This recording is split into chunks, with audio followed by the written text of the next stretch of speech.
ओम अज्ञानतिमिरन्धस्य ज्ञानञ्जनशलाखया चक्षुरुन्मिलितं येन तस्मै श्रीगुरुवे नमः। नमो ओम विष्णुपादाय कृष्णप्रेष्ठाय भूतले श्रीमते भक्तिवेदान्तस्वामिन् इति नामिने। नमस्ते सरस्वते देवे गौरवाणी प्रचारिणे निर्विशेष शून्यवादी पाश्चात्य देशतारिणे। जय श्री कृष्ण चैतन्य प्रभु नित्यानंद श्री अद्वैत गदाधर श्रीवासदि गौर भक्तवृंद।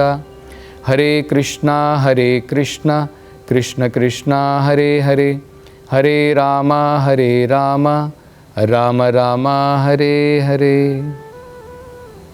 हरे कृष्णा। तो पिछली कथा में हमने वर्णन किया था कि भगवान कपिल जो है उन्होंने 4 बड़े महत्वपूर्ण भगवान के भक्तों के साथ में मिलकर के भक्ति करने के महत्वपूर्ण 4 अंग बताए थे। पहला उन्होंने बताया था जात विराग इंद्रियात। भक्तों के संग में अगर हम भगवान की भक्ति करते हैं तो इस भौतिक संसार के और स्वर्ग लोकों के जो भी इंद्रिय तृप्ति के भोग हैं उन सब से भगवान के भक्त को विराग आ जाता है, अरुचि आ जाती है, डिस्टेस्ट आ जाता है। दूसरा उन्होंने बताया था कि मेरा भक्त जो है इन चीज़ों में मन नहीं लगाता है, लेकिन मद रचना अनुचिंतया। भगवान की जो रचना की लीला है, भगवान की अनेकों लीलाएं हैं, महाभारत में है, भागवत में है, भगवत गीता में है, हमेशा उसका मन उसमें लगा रहता है। और बताया था चित्तस्य यतो ग्रहणे योग युक्तः। इस प्रकार की भक्ति करने से आसानी के साथ में मन को नियंत्रण में, कंट्रोल में कर लेता है। और चौथा बताया था यतिष्यते रुजुभिर योग मार्गैहि। योगों के सभी मार्गों में से सबसे आसान तरीका भगवान की भक्ति करने का है। तो बड़े सुंदर 4 महत्वपूर्ण जो है अंश भगवान कपिल ने बताए थे। अब अगले श्लोक में और 3 बड़े महत्वपूर्ण पॉइंट जो है वो बताते हैं कि भक्तों के संग में जब हम भगवान की भक्ति करते हैं, भगवान की कथाएं करते हैं, भगवान की कथा को सुनते हैं, भगवान के नाम का जप करते हैं, तो और क्या होता है। तो कहते हैं असेव्ययाम प्रकृतेर गुणानाम ज्ञानेन वैराग्य विजृंभितेन योगेन मयि अर्पितया च भक्त्या माम प्रत्यक आत्मनम इह अवरुंधे। और बड़े महत्वपूर्ण जो है 3 अंग बता रहे हैं। असेव्ययाम प्रकृतेर गुणानाम। जैसे ही मेरा भक्त 3 गुणों की सेवाओं से मुक्त हो जाता है। अभी हम लोग रजोगुण, तमोगुण और सत्वगुण अपनी इंद्रियां उनकी सेवा में लगे हुए हैं। हम लोग कह रहे हैं कि नहीं, मैं तो मेरी कंट्री की सेवा कर रहा हूँ, मैं तो मेरी देश की सेवा कर रहा हूँ, मैं अपने स्वजनों की सेवा कर रहा हूँ। पर वेदों के अनुसार क्या है, हम केवल अपनी इंद्रियों की सेवा कर रहे हैं। तो जब भक्तों के साथ में भक्ति करने से भगवान का भक्त जो है 3 गुणों की सेवा में नहीं लगता है। क्यों नहीं लगता है? क्योंकि उसके पास समय नहीं है। सवेरे से लेकर के शाम तक भगवान का भक्त जो है अपनी इंद्रियों के द्वारा भगवान की सेवा में लगा है। तो ये जो है स्वयं नारद मुनि जी बताते हैं। वेदों में उन्होंने कहा है अतः श्री कृष्ण नामादि न भवेत ग्राह्यम इंद्रियैहि सेवोन्मुखे ही जिह्वादो स्वयं एव स्फुरति अदाह। मतलब वो कह रहे हैं इन इंद्रियों के द्वारा अतः श्री कृष्ण नाम आदि, भगवान का नाम, भगवान का रूप, भगवान के गुण हम नहीं समझ सकते हैं, क्योंकि ये इंद्रियां अभी गंदी हैं, निर्मल नहीं हैं, इनमें मैल भरा हुआ है, मल है। ये सब इंद्रियां अभी 3 जो गुण है उनकी सेवा में रत हैं।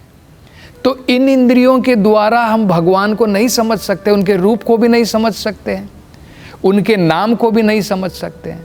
तभी आपने देखा होगा लोग पूछते हैं, ये प्रभु जी क्या कर रहे हैं, हरे कृष्णा कृष्ण कृष्ण, क्या मिलेगा इससे? क्योंकि वो नहीं समझ सकते हैं भगवान का नाम क्या है, उसके अंदर में कितनी ताकत है, नहीं समझ सकते हैं। भगवान के रूप को भी नहीं समझ सकते हैं। कहते हैं कि प्रभु जी मंदिर वगैरह में क्या जाते हो, मंदिर में जाकर के एक पत्थर की मूर्ति की तुम पूजा करते हो, वो सोचते हैं कि वो पत्थर है, भगवान के रूप को भी नहीं समझ सकते हैं। तो ये सब हम कब समझेंगे? जब 3 गुणों से मुक्त हो करके हम अपनी इंद्रियों को लगाना तो प्रारंभ करें भगवान की सेवा में। कोई बात नहीं, हमारी इंद्रियां दूषित जरूर हैं, गंदी हैं, मैली हैं, लेकिन भगवान की सेवा में अगर हम लगाना प्रारंभ करें, कैसे भी शुद्ध हो जाएंगे। यही इस श्लोक में कहा है, अतः श्री कृष्ण नाम आदि न भवेत ग्राह्यम इंद्रियैहि, इन इंद्रियों के द्वारा भगवान का नाम, भगवान का रूप नहीं समझा जा सकता है। लेकिन आगे क्या बताया है?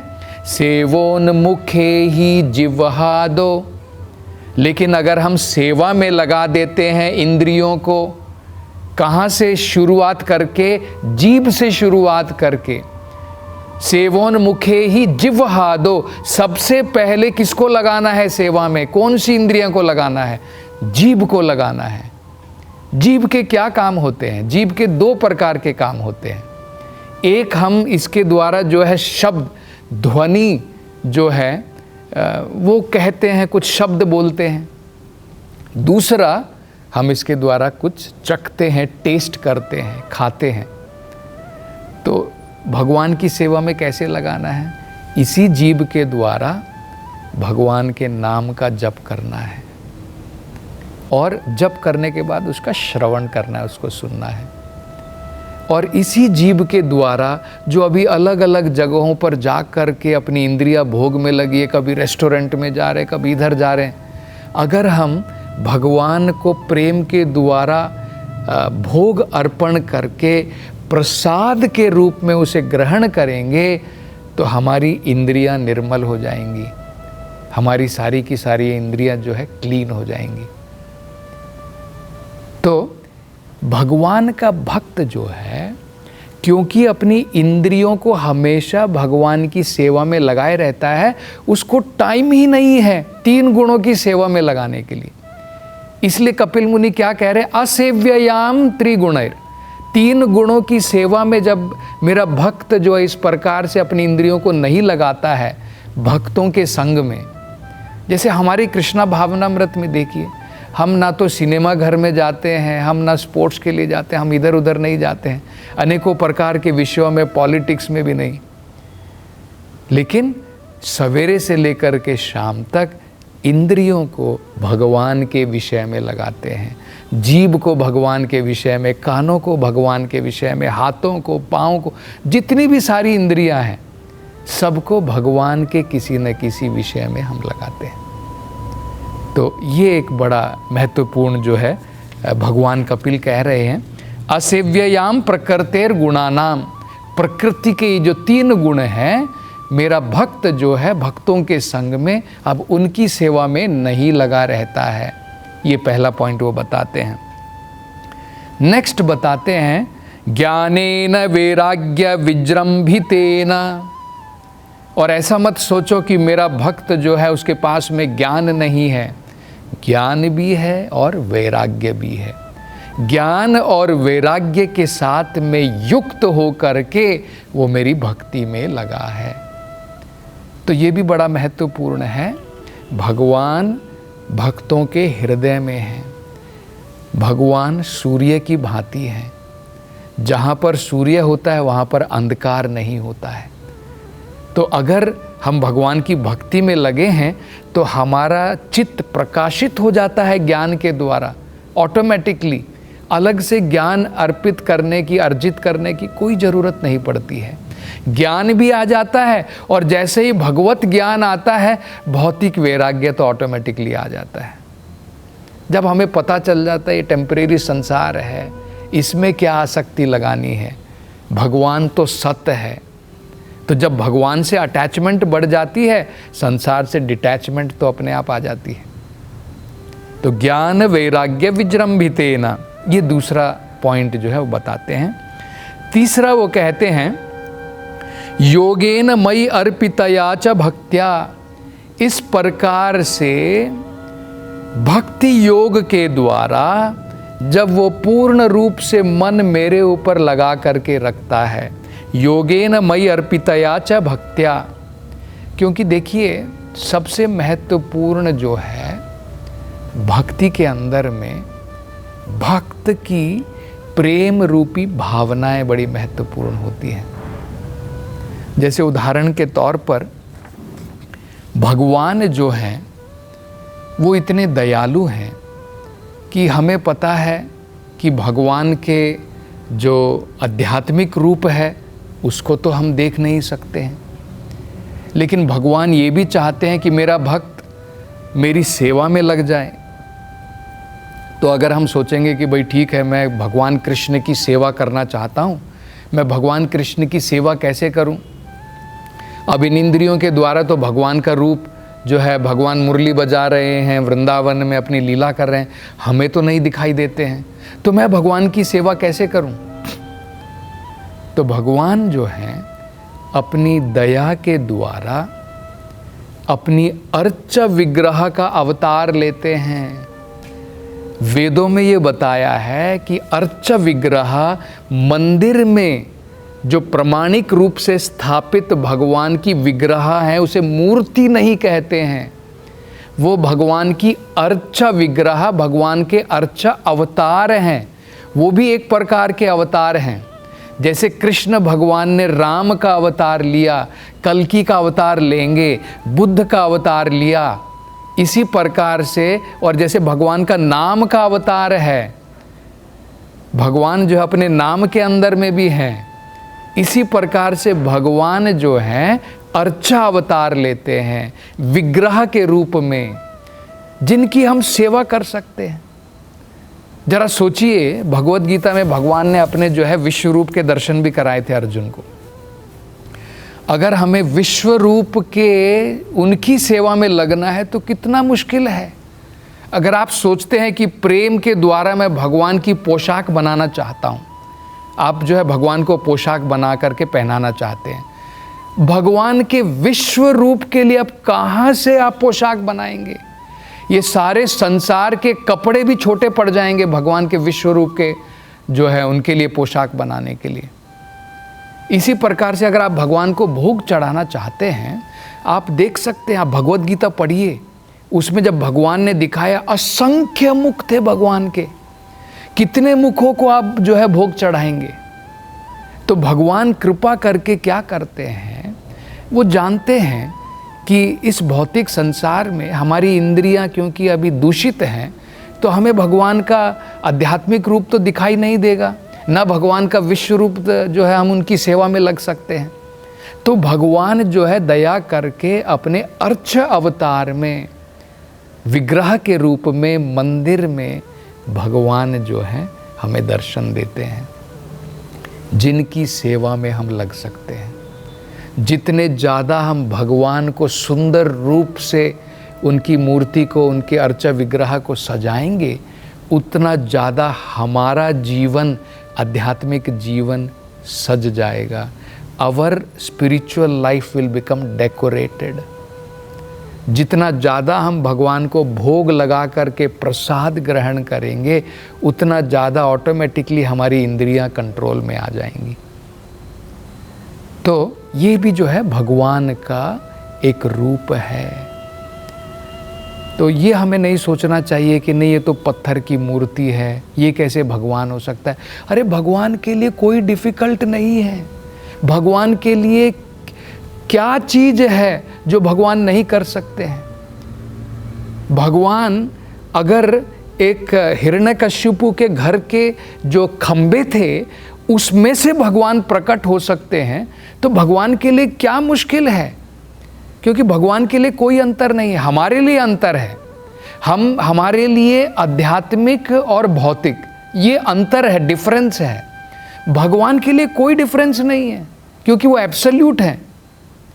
जैसे छोटे से उदाहरण देकर के प्रभुपाद जी समझाते हैं, एक जो क्वालिफाइड इंजीनियर होता है वो देखिए उसी बिजली का प्रयोग करके दो अलग अलग जो है उल्टे चीज़ों के लिए उसका प्रयोग कर सकता है। जब चाहिए इलेक्ट्रिसिटी के द्वारा वो जो है एसी बना सकता है, रेफ्रिजरेटर बना सकता है, जिससे कूलिंग इफेक्ट आता है, जिससे शीतलता बढ़ती है, और उसी के द्वारा वो हीटर भी बना सकता है जिससे गर्माई बढ़ती है। देखिए, गर्म और सर्द दोनों अलग अलग है, उल्टे हैं, एक दूसरे के विपरीत हैं, लेकिन क्वालिफाइड जो इलेक्ट्रीशियन है, जो इंजीनियर है, वो ऐसा कर सकता है उसी इलेक्ट्रिसिटी को। इसी प्रकार से भगवान के लिए कोई डिफरेंस नहीं है। वो मैटर को स्पिरिट, स्पिरिट को मैटर, आध्यात्मिक को भौतिक, भौतिक को आध्यात्मिक में बदल सकते हैं। तो ये हमें समझना है। और भगवान तो कहते हैं सर्वस्य चाहम हृदि सन्निविष्टो, भगवान हर एक जगह पर, हर एक कण में है। तो क्या भगवान उस मूर्ति में नहीं है? तो ये तो जरा जो है प्रेम के द्वारा भगवान का भक्त जो है वो समझता है कि भगवान की करुणा है, जिसके द्वारा भगवान ने जो है मुझे ये एक अवसर प्रदान किया है कि मैं भगवान की सेवा में लग सकूं। तो ये भी वो बता रहे हैं, योगेन मयि अर्पितया च भक्त्या, हमेशा मेरा भक्त जो है योग में युक्त हो करके मेरी सेवा में लगा रहता है। जैसे मंदिर में सेवा में लगा रहता है, या फिर अपनी जीभ के द्वारा भी सेवा में लगा रहता है। हमेशा हम भगवान को याद कैसे कर सकते हैं? कलयुग में सबसे बढ़िया तरीका है भगवान के नाम का जप करना। तब हम ये जो भगवान कह रहे योगेन मयि अर्पितया च भक्त्या, भक्ति योग के द्वारा हमेशा मुझसे जुड़ा रहता है। तो तीन बड़ी सुंदर चीज़ें जो है भगवान ने यहाँ पर भी बताई। और भगवान कह रहे हैं अगर भक्त जो है इस प्रकार से करता है तो क्या फल मिलेगा? माम प्रत्यक आत्मनम इह अवरुंधे, इसी जीवन में, बाद में नहीं, मरने के बाद नहीं, इसी जीवन में, इहा का मतलब है अभी, इस संसार में रहते हुए भी मुझे जो है साक्षात मेरे दर्शन कर पाएगा। तो और आगे